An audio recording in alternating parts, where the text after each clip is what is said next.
Good afternoon বন্ধুরা, কেমন আছেন আপনারা? সবাই নিশ্চয়ই ভালো আছেন, আমিও ভালো আছি। আজ হলো মঙ্গলবার, ঘড়ির কাঁটা এখন ওই 2:30 কি 3টে বাজতে যায়। এখানে ছোট বৌদি এসেছে, আমি যাব স্কুলে তিশানকে আনতে। আমিও রেডি হয়ে গেছি, কিন্তু বৌদি আসার আগে দুটো বেগুন আর একটা মাছ দিল। আর আজকে যেহেতু তন্ময় কাজে বেরোয়নি, একবার করে যাচ্ছে আর আসছে, সাইকেলটাও রাখতে অসুবিধা। ছোট বৌদিকে বলছি তুমি একটু সাইড করে রাখো, কারণ আমাদের গলিটা এত ছোট। যাই হোক, স্কুল থেকে নিয়ে চলে এসেছি। এখন কিন্তু প্রায় 5টা বাজতে যায়। ভিডিওটা আপলোডে বসিয়ে দিয়ে এখানে বাথরুমে এসেছি তিশানের স্কুল ড্রেস কাচতে। তোর একটা স্কুল ড্রেস পুরো ছিঁড়ে গেছে, আর একটা জ্যান্ত আছে, ওটাকেই এখন কেচে কুচে প্রতিদিন পরে যাচ্ছে।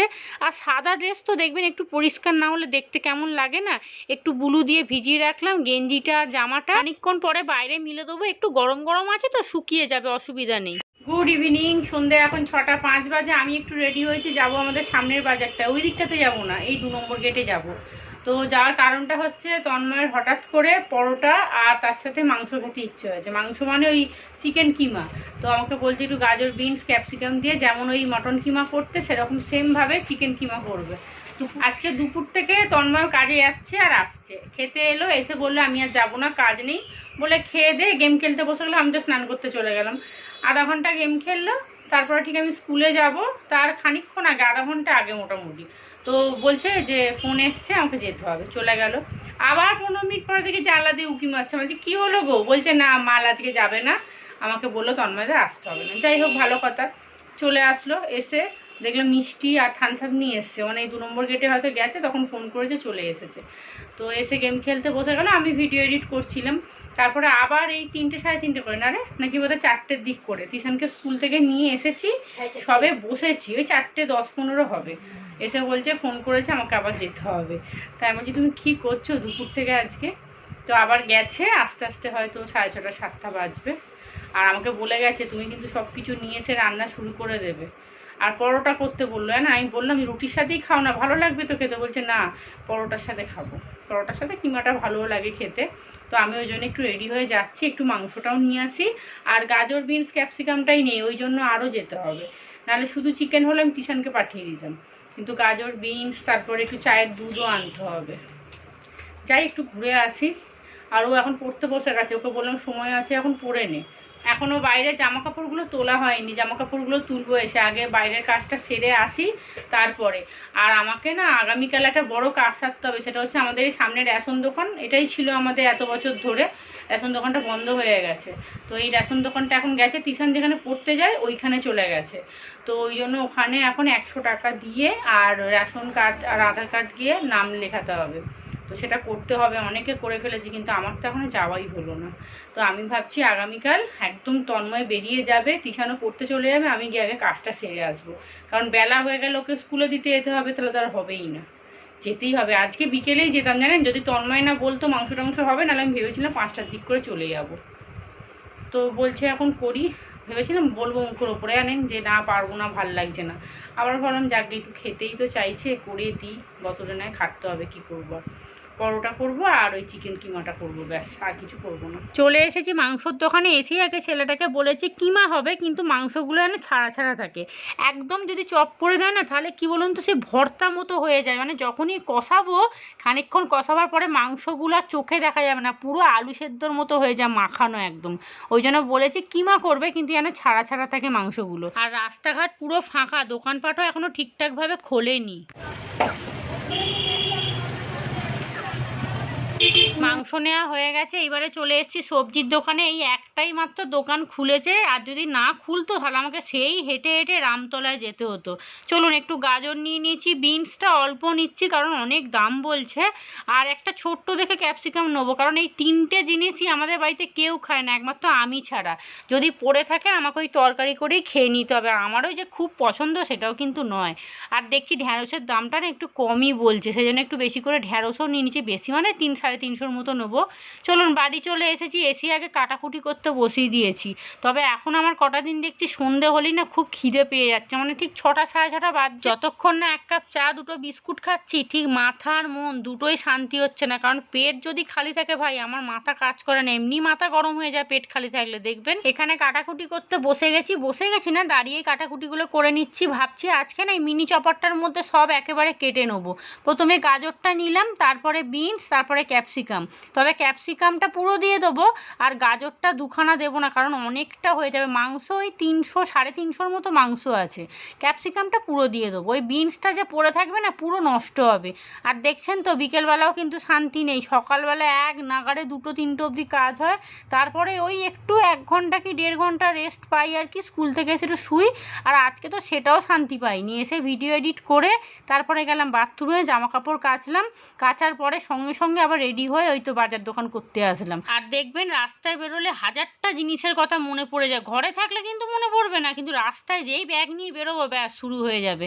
আর দেখছেন কি সুন্দর কাটা হচ্ছে না, এই মিনি চপারটা যে কি কাজের আপনাদেরকে কি বলবো। এই সবজিগুলো যদি এখন বটি দিয়ে কাটতাম, ও বাবা আধা ঘন্টা থেকে 40 মিনিট লেগে যেত কাটতে, কারণ আমার শাশুড়ি মাকে যখন আমি কাটতে দিতাম ওই টুকুর টুকুর করে বসে বসে কেটেই যেত। আমি বলতাম মা আজকে কি রান্না করবো না? বলছে কি করবো বলো, এই ছোট ছোট জিনিস কাটতে সময় লাগে।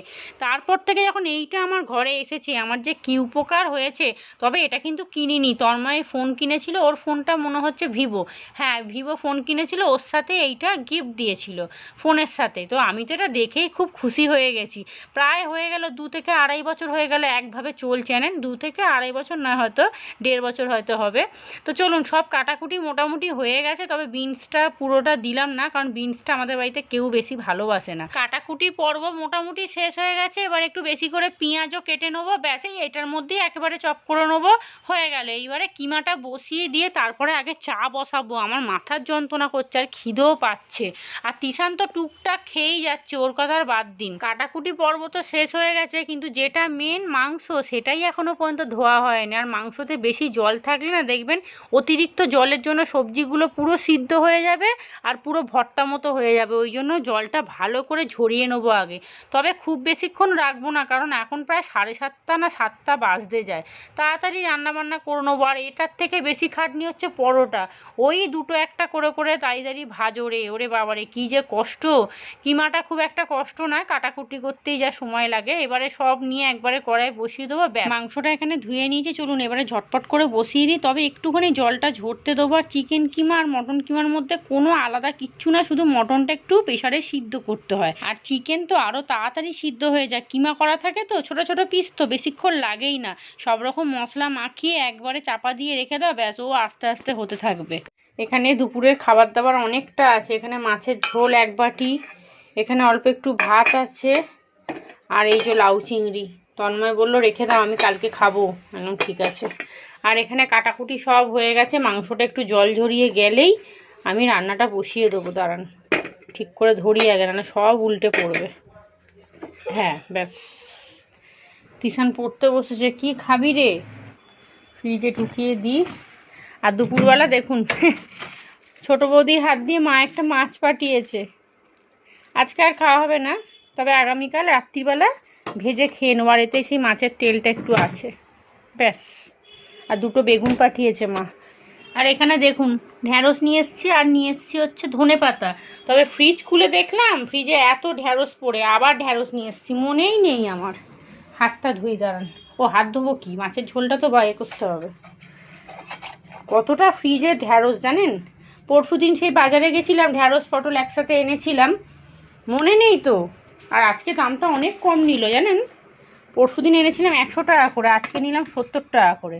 দামটা শুনেই চট করে নিয়ে নিয়েছি 300 একদম, মনে নেই। আর ঘরে এসে ফ্রিজ খুলে দেখছি যে কতটা ঢ্যাঁড়স। সে যাকে, রান্নাঘরটা একটুখানি পরিষ্কার করে নিয়ে এবারে চলুন কিমাটা বসিয়ে দিই। আর বেশি দেরি করব না, কিমাটা বসিয়ে ময়দাটা মেখে নেবো।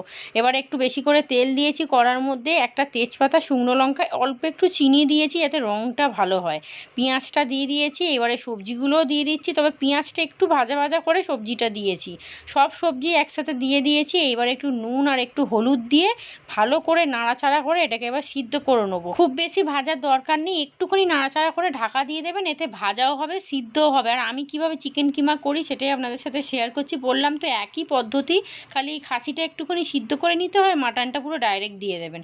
এই যে টমেটো দিয়ে দিয়েছি, এবারে দিয়ে দিয়েছি চিকেনটা, এবারে একটু হলুদ গুঁড়ো, একটু লঙ্কার গুঁড়ো দিলাম, একটু ঝাল ঝাল হলে না খেতে বেশ ভালো লাগবে। আর এখানে একটু বেশি করে কাশ্মীরি লঙ্কা দিচ্ছি। খাসির মাংসটা কি জানেন তো একটু বেশ লাল লাল হয় আর একটু ঘাঁটা ঘাঁটা হয়, কিন্তু চিকেন তো দেখবেন যখনই সলিড মাংস তেলের মধ্যে পড়বে তখনই একটু মাংসগুলো শক্ত শক্ত হয়ে না কেমন একটা চেয়ে চেয়ে থাকে, দেখতে বিচ্ছিরি লাগে। ওই জন্য একটুখানি কাশ্মীরি লঙ্কাটা বেশি করে দিচ্ছি যাতে দেখতে ভালো হয়। সব রকম মশলা দিয়ে দিয়েছি, এবারে ঢাকা দিয়ে দিলাম। ও এবারে আস্তে আস্তে হোক, মাঝে মধ্যে খালি একবার করে নেড়ে দেবো। এইবার একটা কাজ সেরে নিই চলুন। সেই যে গতকাল আমি টিস্যু পেপার কিনে নিয়ে এসেছিলাম, এই যে এইটুকু ধনেপাতা ছিল এটা তো রেখেছি, আর এই বক্সটা বার করেছি। এটা ধনেপাতা রাখার জন্য একদম ঠিকঠাক জায়গা। একটু বেশি করে টিস্যু পেপার বার করে এরকম করে বক্সে সাজিয়ে নিলাম। এইবারে আজকে যে ধনেপাতাটা নিয়ে এসেছি ওটাকে এবার সুন্দর করে সাজিয়ে রেখে দিচ্ছি চলুন। ওপরটাও একটু টিস্যু দিয়ে ভালো করে মুড়ে দেবো। এইবারে দেখার অপেক্ষা যে কতদিন ধনেপাতাগুলো ঠিকঠাক থাকে। তবে আমি 2-3 জনের ব্লগে দেখেছি, সবাই বলছে টিস্যু পেপার দিয়ে মুড়ে রাখলে নাকি মানে একদম টাটকা থাকে না, তবে পচে যায় না, মানে মোটামুটি তরকারিতে দিতে পারবো। এইবার আমার ওই গানটা মনে পড়ে যাচ্ছে, আজ তোমার পরীক্ষা ভগবান, দেখি এবারে কি হয়। হ্যাঁ, ওপরটাও ভালো করে টিস্যু দিয়ে মুড়িয়ে দিয়েছে, আর বক্সটা কিন্তু ভালো হয়েছে। দেখুন ধনেপাতা রাখার জন্য একদম ঠিকঠাক। ব্যাস হয়ে গেছে, আপনাদেরকে একটু দেখিয়ে দিলাম। চলুন ফ্রিজে রেখে দিই। এখানে মাংসটা বসিয়ে দিয়েছি, আর এদিকে আমি একটু চা করে নিয়েছি।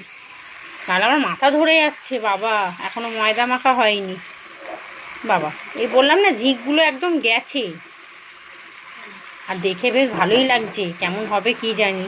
চলুন এটা এখন ঢাকা চাপা দিয়ে এ কষাও হবে আবার সিদ্ধও হবে। ব্যাস হোক, তন্ময়ের আস্তে আস্তে 8টা। কিরে পাখাটা কি জোর দিয়েছিস? আপনাদেরকে একবার সামনে থেকে কিমাটা দেখিয়ে দিই, কি দুর্দান্ত হয়েছে না। আমি একটু মুখে দিয়েছিলাম জানেন, হেভি হয়েছে। তবে একটু ধনেপাতা দিলে কিন্তু খেতে বেশ ভালো লাগে, কিন্তু তন্ময় তো দিতে দেবে না। ও মাংসতে ধনেপাতা একদম পছন্দ করে না। মাছ টাছগুলো তবু একটু খেতে শিখেছে, মাংসয় ধনেপাতা দিলে খাবেই না। যাই হোক চলুন এবারে নামিয়ে দিয়ে এবার ঠান্ডা হলে তারপরে ভাবছি এটা কাঁচের বলে রাখবো, জানেন দেখতে বেশ সুন্দর লাগবে। আর এইবারে পরোটাগুলো ভেজে নিচ্ছি। ভেবেছিলাম ত্রিকোণ পরোটা করব, কিন্তু ও বাবা, ও খাটতে হবে অনেক। একটা একটা করে পরোটা বেলতে গিয়ে আমার কোমর পুরো ভেঙে যাবে। যাই হোক 3-4টে করে একবারে একটু বেশি করেই তেল দিয়ে ভেজে নিচ্ছি। চিকেন কিমা তার সাথে পরোটা, দেখছেন তো কত খাটলে তবে একটু ভালো মন্দ খাওয়া যায়। সেই বিকেল 5টা না 5:30 থেকে শুরু করেছি, এখন প্রায় 9:30 বাজতে যায়। এই সবে রান্নাবান্না শেষ হলো। এই হলো চিকেন কিমা। রান্নাঘরও পরিষ্কার করে নিয়েছি, আর দেখুন কইটুকু হয়ে গেছে। পরোটাও এদিকে হয়ে গেছে। চলুন তাহলে আজকের ব্লগটা এখানেই শেষ করছি। আপনারা সবাই ভালো থাকবেন, সুস্থ থাকবেন, সাবধানে থাকবেন।